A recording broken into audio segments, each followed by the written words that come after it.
Mak TV. am mbégte tey bu baax a baax fii si Diamaguène Sicap Mbao pour célébrer fii journée internationale du diabète parce que ñëpp xam nañ ni comme ni ñu ko waxee santé dafa nekk compétence transférée ñu jox collectivités territoriales yi yàlla def tamit ñu am fi ay structures sanitaires yoo xam ne public lañ wala privé mais tey yàlla dafa def benn structure privée boo xamee ne bi nii pratiquement mun naa wax c'est une entreprise sociale et solidaire quoi boo xamee ne bi nii non seulement dañuy jox ay prestations yoo xamee ne bi nii dañ ko doon uti fu sori mais en même temps day def social lu bëri parce que zone bi ñu nekk niveau de revenu dafa xaw a faible nit ñi di soxla santé te parfois xëy na yenn prise en charge yi clinique moom moo ko am te dañ fiy ñëw di faju parfois même ci loo xam ne duñ fi joxe du am solo loolu te xam nañ tarif yi ñu am xam nañ aussi ñoom fi lañ juddoo fi lañ yaroo fi lañ màggee donc liñ fi def wàllu souveraineté rek lay wane ni Sénégal am na ay doom yoo xam ne ci seen i gox ak seen i gox-goxaat mën nañ fa tëral wala ñu def fa ay tëralin yoo xam ne dina leen may li ñu bëgg ci wàllu wér-gu-yaram ñu jox ko seen askan te yaakaar naa moom lañ def su may wax nag ci clinique bi en général c'est beaucoup plus appui bu ñuy defal commune bi dans le cadre non seulement relever plateau technique bi mais en même temps aussi def effort yu am solo ci lépp loo xam ne jëm na ci wàllu sensibilisation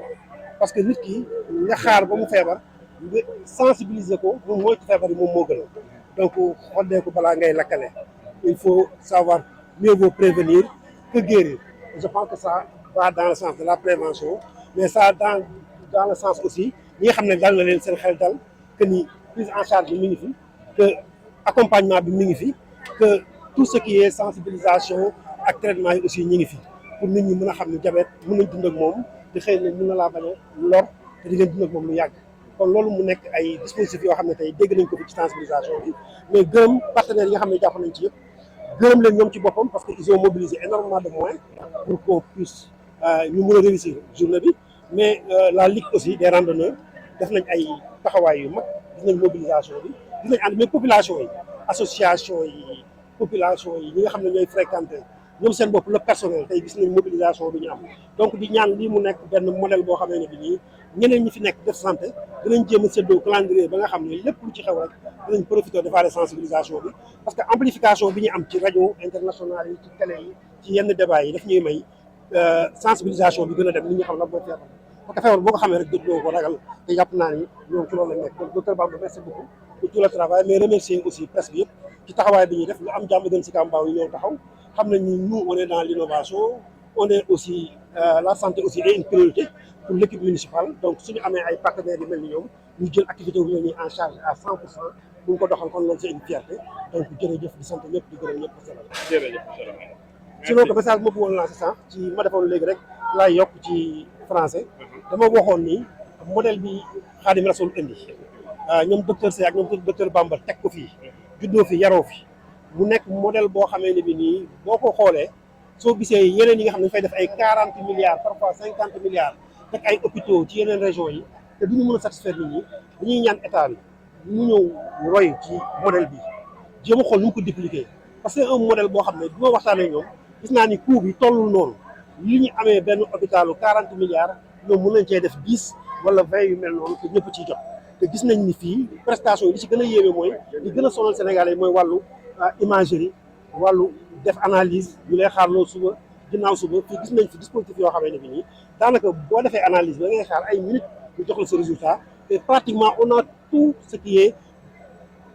laboratoire pour jox ñu li ñu soxla te duñu paas fi dem di ñëw te dinañ am aussi ay accompagnement ak ay orientation ci wàllu faj donc ñi ngi woo ministère bi ñu ñëw roy ci clinique Khadim Rassoul xam naa ni bu ñu ñëwee Sicap xool modèle bi gëm naa ni problème santé Sénégal dina réglé wu ba faw sant ñëpp gërëm ñëpp la. Une fierté aujourd'hui de participer à cette journée internationale du diabète célébrée ici à Diamaguène Sicap Mbao à travers cette clinique Khadim Rassoul. Je pense que la clinique est une institution médicale qui fait beaucoup de social déjà. Donc être dans le social, c'est presque accompagner la commune dans cette mission de compétences transférées en termes de santé. Donc c'est une compétence quand même transférée à la commune. Donc aujourd'hui, avoir leur appui, c'est presque une aubaine pour nous dans le cadre de la sensibilisation et de la prévention des maladies. Mais aujourd'hui, particulièrement, le diabète fait beaucoup de ravages dans cette zone et au Sénégal d'une manière globale. Donc poser ce thème et en discuter et faire un débat déjà au niveau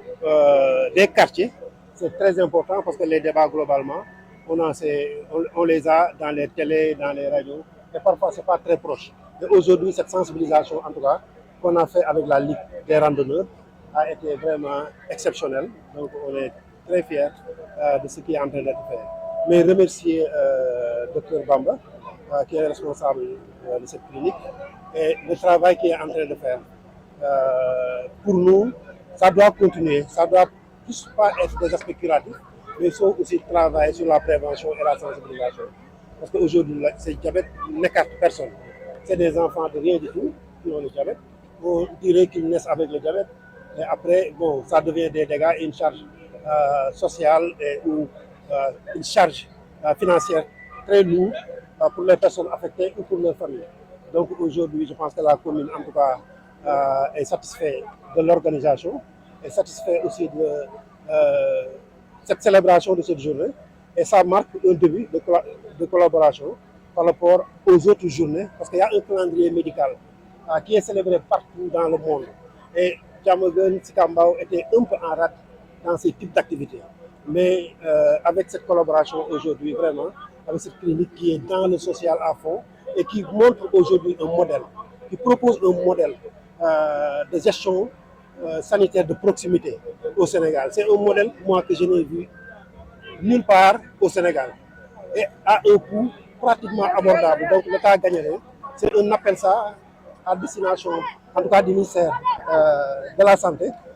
de voir ce modèle, de bien l'étudier et de voir comment le répliquer avec en tout cas les promoteurs de cette clinique. Et ce sera une aubaine en tout cas pour la santé au Sénégal.